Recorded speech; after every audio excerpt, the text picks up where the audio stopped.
Good morning.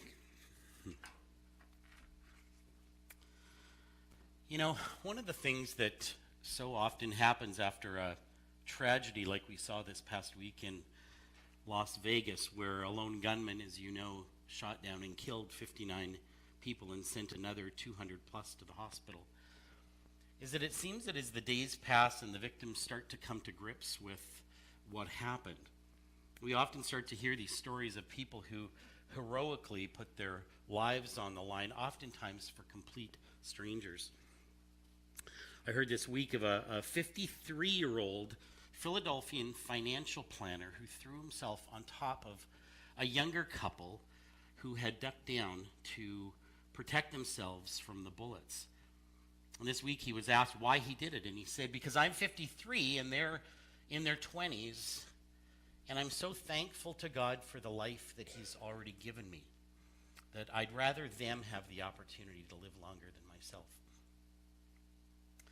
You know, today we're looking at someone who in Hebrews 11 is defined as a hero, but at first glance you might just struggle with that definition, because Samson was far from selfless and would never have done what this financial planner from Philadelphia did.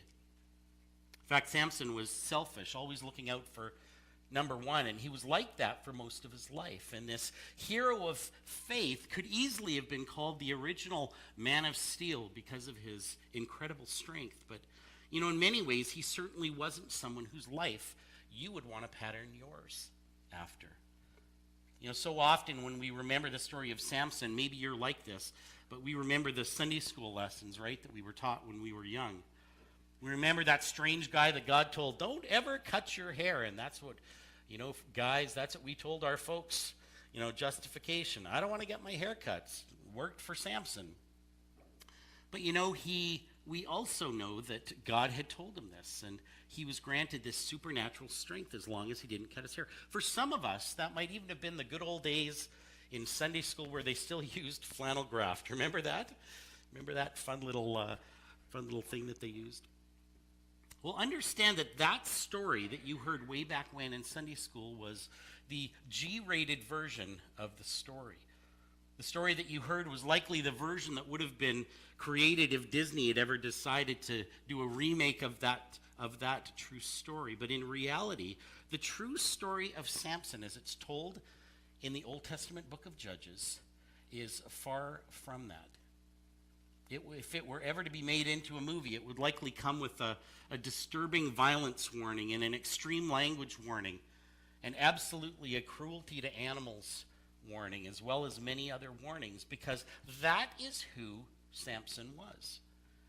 And yet, with all that said, there's something about this character that God said was worthy of us emulating. And we're told in Hebrews 11, verse 34, referring to Samson's life, this is what is written.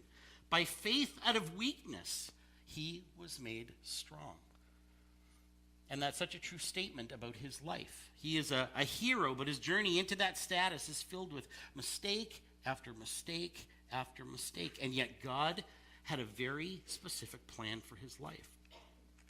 Well, this morning what I want us to do is to take a look at his whole story, right from the beginning to the end, from his birth to his death, from his promising future to what turned into a disgraceful demise. And his entire life is encompassed in just 4 chapters of the Old Testament book of Judges. And these chapters introduce us to this incredibly complex character. And as we're also going to find out, at this particular time in history, he was the one provided as the sole source of Israel's hope and deliverance from the people that were oppressing them at that time. When we're finished, you're likely going to be asking the question as to whether it was a mistake that he was actually put into this list of heroes, because as many of us are, he doesn't fit very nicely into religious categories. You're listening to a podcast there? Yeah. You know, just before we jump into the story, though, I want us to understand some of the context of the book of Judges. The book of Judges, if you know anything about it, is really a book about the nation of Israel's cycles. And a typical cycle would consist of 3 things. Disobedience to God. Second, it would be God allowing this outside group to oppress them.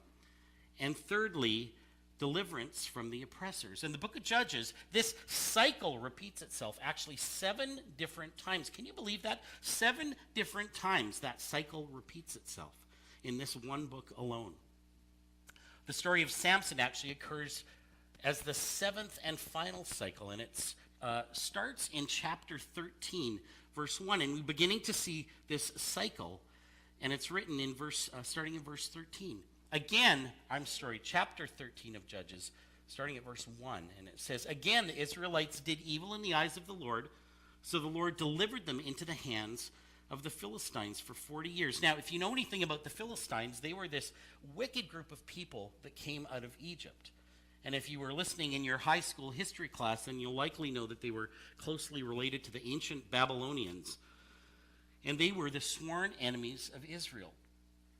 You know, as I was preparing for this message this week, I found myself wondering just how bad it must have been for God to have allowed this group of people to have control over his people. But what we're about to find out is that God is going to give them a new deliverer. He's got a solution to this, and his name was Samson. Samson's life had this divinely ordained purpose right from the very beginning, and we find out what that was in the next few verses of chapter 13, where it says, "A certain man of Zorah named Manoah from the clan of the Danites had a wife who was childless, unable to give birth. The angel of the Lord appeared to her and said, 'You are barren and childless, but you are going to become pregnant and give birth to a son.'" So even here we're learning that Samson's birth had this miraculous component to it because his mother wasn't able to have children. So we're told an angel of the Lord comes to her and tells her that she was going to have a child, and his life would have a very specific God-given purpose. The passage goes on in verse 4, and the angel says this to her: "Now see to it that you drink no wine or other fermented drink, and that you do not eat anything unclean. You will become pregnant and have a son, whose head is never to be touched by a razor, because the boy is to be a Nazirite dedicated to God from the womb." And then the angel drops this another bomb on her when he says he will take the lead in delivering Israel from the hands of the Philistines. The book of Numbers describes 3 components of a Nazirite vow, or 3 commitments that a Nazirite must keep during this period of the vow. And it's important that we understand this before we move into the rest of his life. The 3 commitments were this. The first was to avoid any contact with the grapes, vineyards, or the drinking of wine or alcohol. The second was that they were never to touch a dead body or a carcass of any kind, and that included both human and animals. And they were to let their hair grow and never get it cut.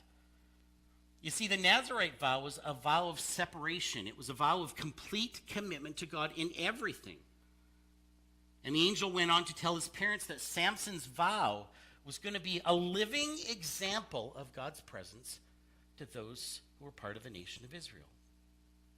So Samson's mission in life was to be this instrument of God's deliverance, and his sole purpose was to deliver the nation of Israel from the Philistines. He knew that from day one. His parents knew that from day one. And his community knew that from day one, even before his birth. And he was even going to be given, we're told, some special tools to help him accomplish that task. And in verse 24, we're told that the mother gave birth, and it says, "He grew, and the Lord blessed him, and the Spirit of the Lord began to stir him." So even at this very young age, the Spirit of the Lord began to stir him. He was set apart by God for this specific task. In fact, we're told that he would be given extraordinary strength as a tool to actually help him win the deliverance for the nation of Israel. So as we move to Judges chapter 14, we find a more grown-up Samson. But this deliverer seems to be making more mistakes than anything else. In fact, in chapter 14 alone, we begin to see him making all kinds of mistakes. Simply put, his first big mistake was heading to the wrong place. Chapter 14, verse 1, we read this: "Samson went down to Timnah." Now you might be saying, well, what's the big deal about that? What's the big deal with Timnah? But the writer really, even in that very short phrase, is telling us 2 things about Samson. Firstly, Timnah was in the Philistine territory, and it was about 4 miles from Samson's village. It was a place where the Israelites were actually forbidden by the law to go, and yet Samson was going there. But the other thing the verse tells us is something about the decline in Samson's walk with God, because keep in mind, this is his very first public act. He's leaving the land of Israel for the land of the Philistines because he thinks the grass is greener on the other side. Which leads us to his second big mistake, and that's that he was looking for the wrong thing. Notice the rest of verse 1. It says, Samson went down to Timnah and saw there a young Philistine woman. And we all know where this is going, don't we? I mean, when he returned, he said to his father and mother, I have seen a Philistine woman in Timnah. Now get her for me as my wife. That's what he said to his parents when he got back. I mean, think about how entitled that sounds. And he knows that this puts his parents in a tough spot because they know that it was strictly forbidden by God for them to even associate with the Philistines. And yet here he is, the great deliverer of the nation of Israel that God has provided, wanting to do more than just party with the Philistines, but he wants to marry one of them. So Samson was looking in the wrong place for the wrong thing and for all the wrong reasons. The third mistake he makes is that he rejects his parents' godly counsel. His parents emphatically try and talk him out of this mistake, and they say in verse 3, isn't there an acceptable woman among your relatives or among all the people? Must you go to the uncircumcised Philistines to find a wife? But Samson again says to his father, get her for me. She's the right one for me. His parents try and warn him, but Samson doesn't want anything to do with it. In fact, by blowing off their advice, Samson is actually rejecting the law, but the mistakes just seem to continue. The fourth mistake he makes is that he violates his Nazirite commitment. As the story is told, while Samson is traveling with his parents, apparently making some wedding arrangements along the way, he goes into this vineyard, which, if you remember, was forbidden by his vow, right? Forbidden by his Nazirite vow. And there he encounters a young lion. I don't know if you heard the story a couple of years ago about the man from Pakistan that was on an African safari, I think it was in Kenya, and had a terrifying encounter with the lion. Did you hear about that? As he was out taking some pictures, he noticed that there was a lion about 30 feet away from him, and he started to run back to the tour jeep. And as he was running back, he took this picture. This picture. I mean, can you imagine how terrifying that would be? But Samson, when he had this encounter with the lion, wasn't afraid at all. In fact, we're told that this is what happens in verse 6. The Spirit of the Lord came powerfully upon him, and he tore the lion apart with his bare hands, as he might have torn a young goat. But he told neither his father nor his mother what he had done.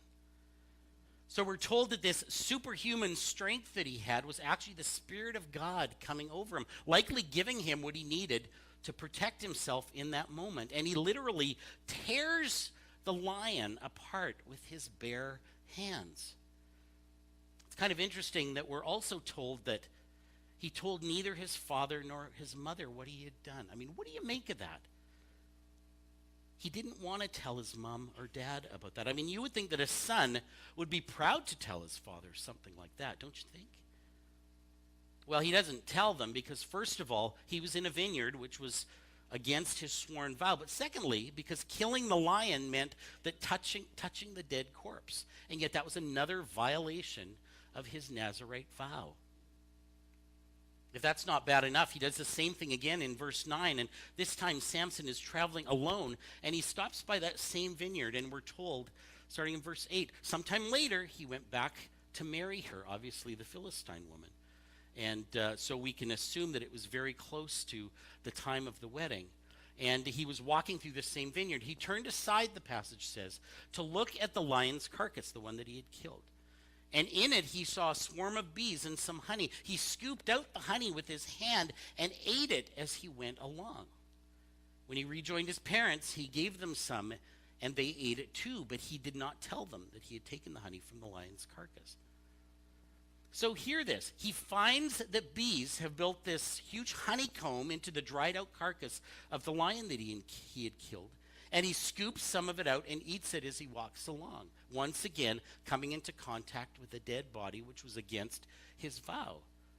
He breaks his vow again in verse 10 when we're told that Samson had a feast, as was customary to the Philistines. He had this feast with his bridegrooms in keeping with the Philistine traditions. This was like a bachelor party, and we really don't capture it in the Hebrew word that's used to describe it here.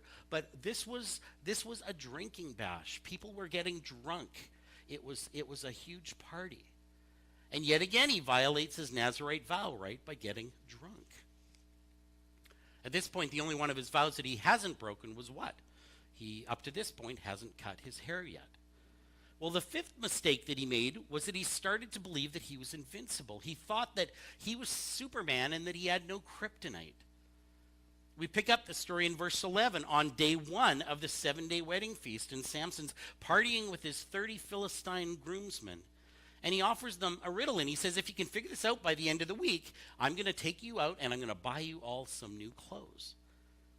And I'm sure this started off as a friendly battle of wits, but the riddle involved the honey that Samson took from the lion's carcass. The riddle, which happens to be, I mean, if any of you were able to read Hebrew, this riddle is actually a beautiful piece of Hebrew poetry. But it went like this, translated into English. It says, out of the eater something to eat, out of the strong something sweet. And for 3 days, his groomsmen tried to figure out what this meant. And apparently, these must have been some great clothes that he promised them, because they were very anxious, working very hard to figure out the riddle. So we're told that in verse 15, on the 4th day, that being 4th day of not being able to figure out the riddle, they said to Samson's wife, coax your husband into explaining the riddle for us, or we will burn you and your father's household to death. Did you invite us here to steal our property? Or put another way, did you invite us here to steal what was rightfully ours, that being the clothes? This was no longer a friendly game of wits. And Samson's wife was terrified, as you can imagine, and we're told that she went to Samson and she threw herself at him, sobbing, and said, you don't really love me. You've given my people a riddle, but you haven't even told me the answer. He replied, so why should I explain it to you? And she cried the whole 7 days of the feast. So on the 7th day, he finally told her, because she continued to press him. She in turn explained the riddle to the people. So he eventually reveals the answer to the riddle to her on the 7th day, and in turn, she tells the groomsmen, end of the joke, right? Well, not even close. Samson's 6th mistake was that he couldn't control his anger. When Samson found out what had happened, he was embarrassed, he was angry, and we're told that he was so angry that he went to a nearby town, and this is what he did. He struck down 30 of their men, stripped them of everything, and gave their clothes to those who had explained the riddle. Burning with anger, he returned to his father's home, and Samson's wife was given to one of his companions who had attended the feast. So having lost the bet, Samson finds 30 men, he murders them, needing again to touch their dead bodies in order to get the clothes off. And again, he violates his Nazirite vow. His feelings of romance have now been replaced by rage and revenge. And as a result, he leaves his bride standing at the altar. And in chapter 14, it ends with the father giving her in marriage to probably who would have been his best man. We find another example of his anger in verse 15, because as the scene opens, Samson decides that he wants his wife back. Now, this is a few months after this incident. And Samson, being the romantic he is, takes a young goat as a gift for his ex. You know, well, men, we might bring flowers or chocolate. I guess a goat worked for him. I'm sure it was gift wrapped with a bow. Take note, Andre, Christmas is coming. You know, just try wrapping a goat. I can't even imagine. But we're told that later on, at the time of the wheat harvest, Samson took a young goat and went to visit his wife, or his ex-wife. he said, I'm going to my wife's room, but her father would not let him go in. I was so sure you hated her, he said, I gave her to your companion. Isn't her younger sister more attractive anyways? Take her instead. And Samson, again burning with anger, says this in verse 3. This time I have a right to get even with the Philistines. I will really harm them. So we're told that Samson goes out, catches 300 foxes. I have tried so hard to visualize what this must have been like. But we're told that he goes out, catches 300 foxes, ties them tail to tail in pairs. Now that's likely harder than it sounds, right, men? And you probably shouldn't try that at home. Maybe there's a youth event in there somewhere. I don't know. But once he had the tails all tied together, we're told that he fastened torches to them and let them loose in the fields of the Philistines. And the foxes are scared. They start to run frantically. So verse 5 says that they burned up all the shocks, and that's referring to the wheat that had already been cut in the standing grain, the vineyards and the olive groves. So understand this about the Philistines. They really only had 3 ways of making money, and it was cash crops. And it was wheat, and it was olives, and it was grapes. And so here Samson single-handedly destroyed the economic base of that entire area by doing this. Oh, but it gets even better than that, because he's not finished. And there were consequences to this, because in verse 6 we read that when the Philistines asked, who did this? They were told, Samson, the Timonite's son-in-law, because his wife was given to his companion. So the Philistines went up and burned her and her father to death. Samson said to them, since you've acted like this, I swear that I won't stop until I get my revenge on you. He attacked them viciously and slaughtered many of them. And then he went down and stayed in a cave in the rock of Edom. Now keep this in mind, that all of this was happening on Palestine land. We're told that they sent this huge contingency to go and arrest Samson in this cave, which happened to be part of the area that the Israelites were staying in. So that was Israelite land that they had to go on. So in verse 10, the people of Judah asked, why have you come to fight us? They were saying this to the Palestinians. Why have you come to fight us?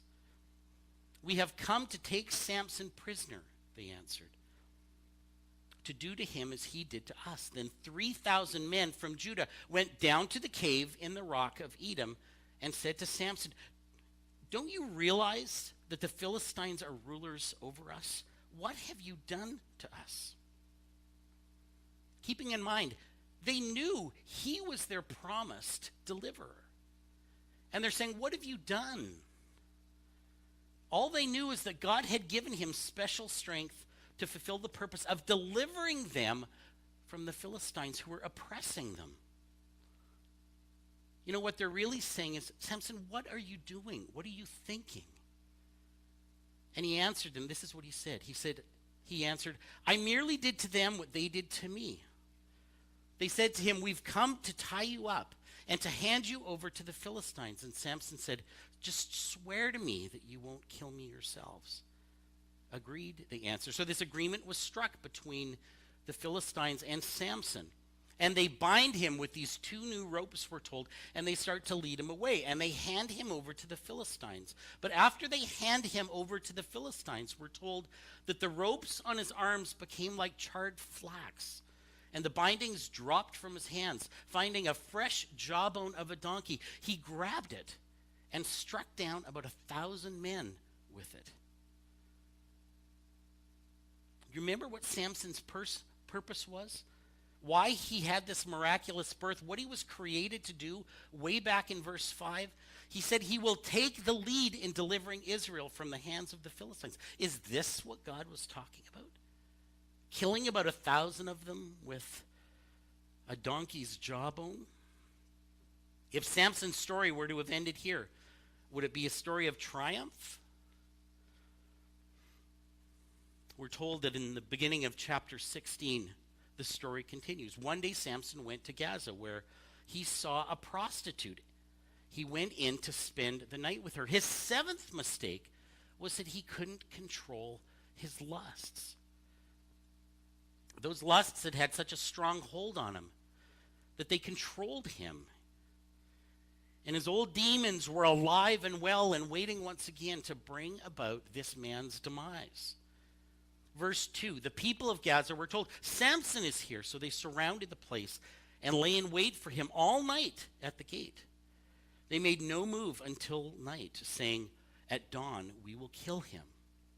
And one night it all came crashing down. Call it a midlife crisis, call it whatever you want. But Samson had never really dealt with his old problems. And here they were coming to the surface again. The Philistines hated him, and there was no way that he could just arrive in the city and not be noticed. They likely had a contract on him, likely had a bounty on him. And now here he is in their capital city, and he was again where he shouldn't be, and he was again with somebody he shouldn't be with. His eighth mistake was that he was arrogant. We're told that Samson got up in the middle of the night, somehow snuck out of the house, and on his way out, verse 3 tells us that he actually ripped the doors of the city gate off and put them on his shoulders and carried them to the top of the hill that faces Hebron. Scholars tell us these doors likely would have weighed about 700 pounds.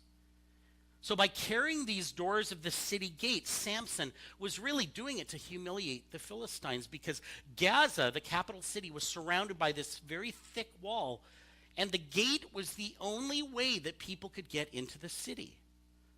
So the gate symbolized the safety and the security of the city. And for Samson to take the city gate and put it on his shoulders and carry it away was his way of saying, see, you can't do anything to me. You can't catch me. I'm untouchable. He was arrogant. He carried the doors, put them on the top of the hill which faces Hebron, in the land of Judah, by the way. That was where the Israelites were, and he put them up as a way of saying, I am untouchable. He's now feeling arrogant. He's feeling invincible. And in verse 4 we read, sometime later he fell in love again with a woman in the valley of Sorek, whose name was Delilah. His ninth mistake was again a total lack of discernment. Here we are again, getting involved with another wrong relationship and giving into sexual temptation, right?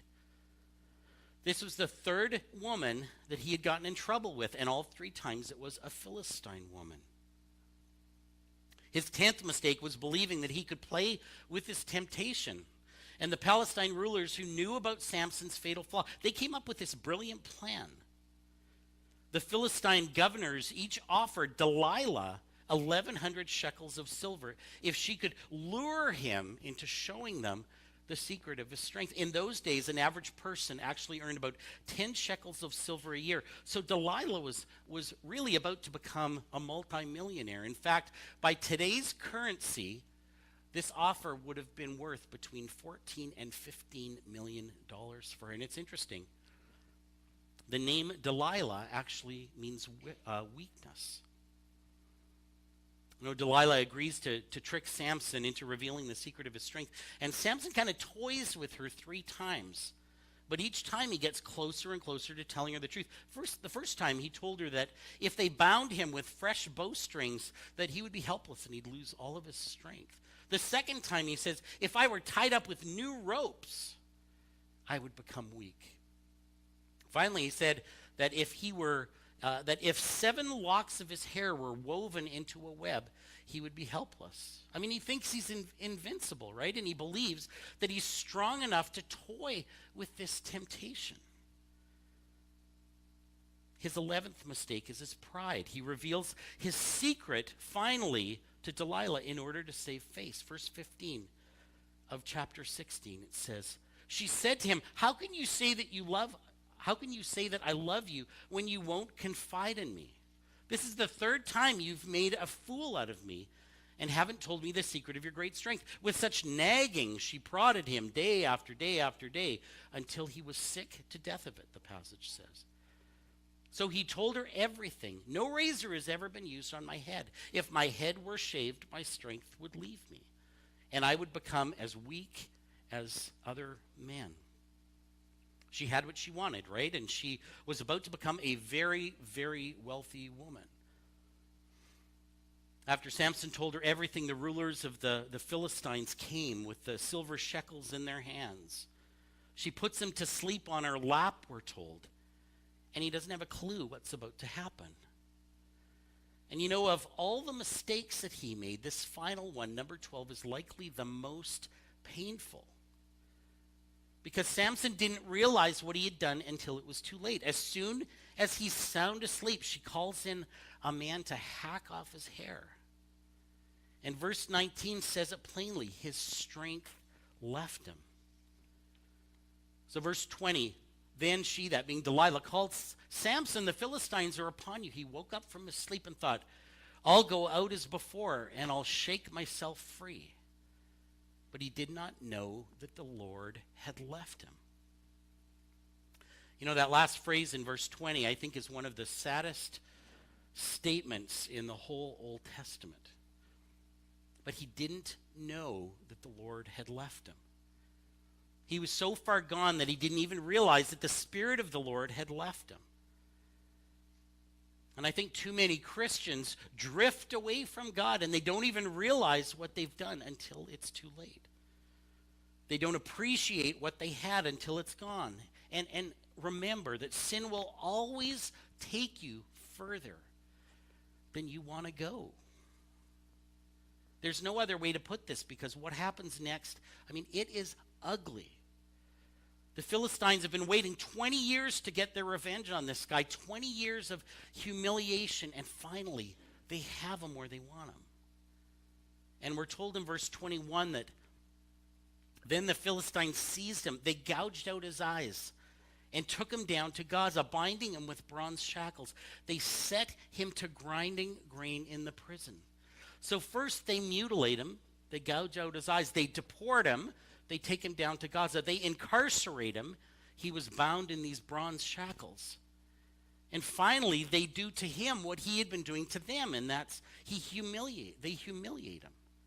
They set him to grinding in the prison, which was actually the work of animals. But you know, thankfully, the story doesn't end there, because Samson, this hero of the faith, this great deliverer of the nation of Israel, is finally about to emerge. And we're told in verse 22 that, but the hair on his head began to grow again after it had been shaved. And you know, it was in what the Philistines thought was their moment of triumph, that Samson's purpose and his destiny and the mission that he was created for began to take shape.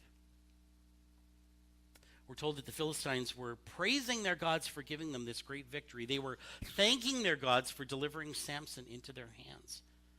And as they were thanking their gods for protecting them from Samson, it was at that moment that God was going to fulfill Samson's ultimate purpose.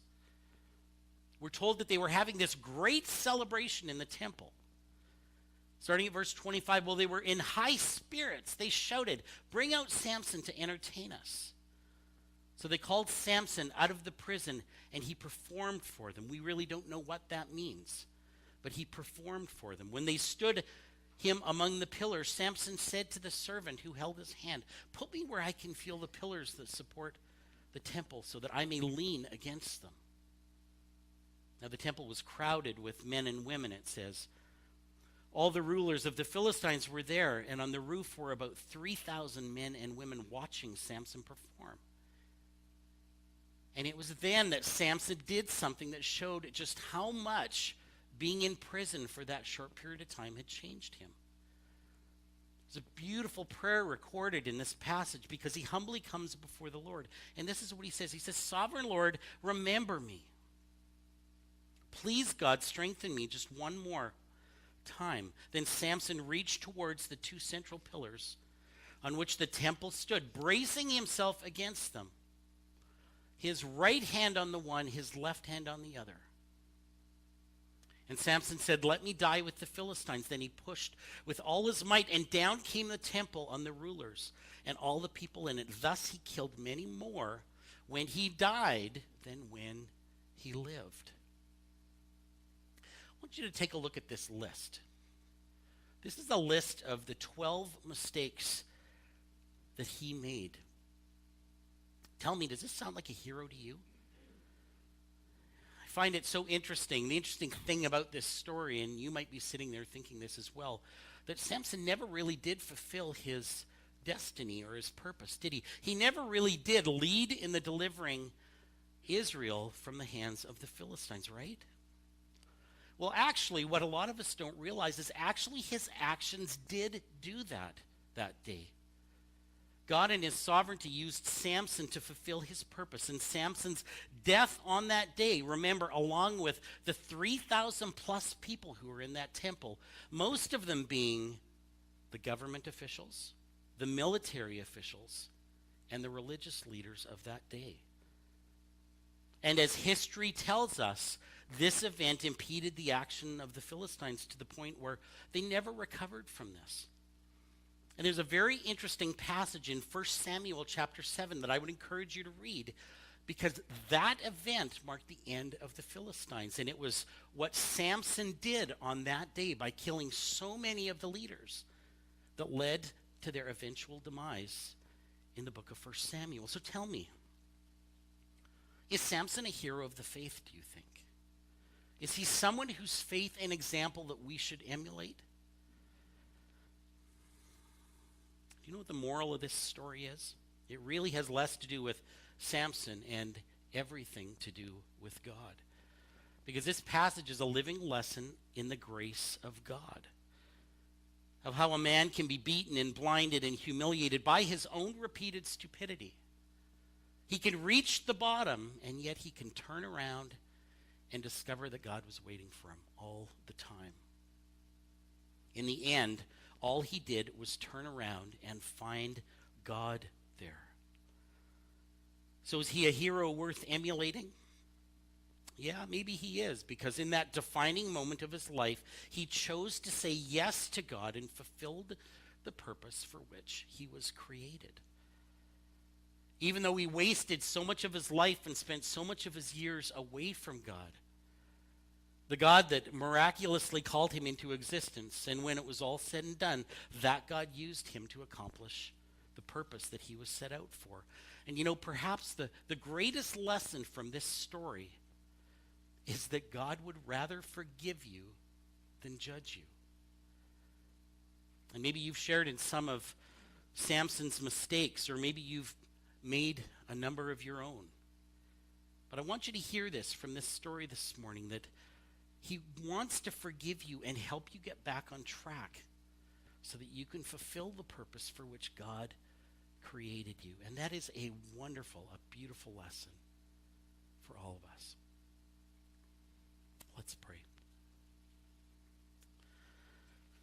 God, thank you for this powerful story. And as we think of how we would typically define what a hero is, really, Samson wouldn't fit that. But Lord, I thank you that in that defining moment, after spending his life wasting it,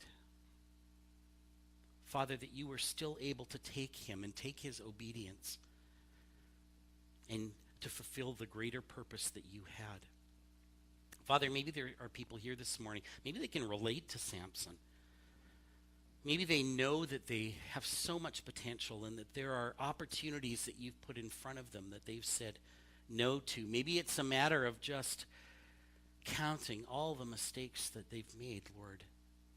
I thank you that the beautiful moral of this story, the beautiful thing that we can take from it, is that we are never so far away from you that you cannot find us. I thank you for that beautiful truth. Thank you, Lord. In your name we pray. Amen.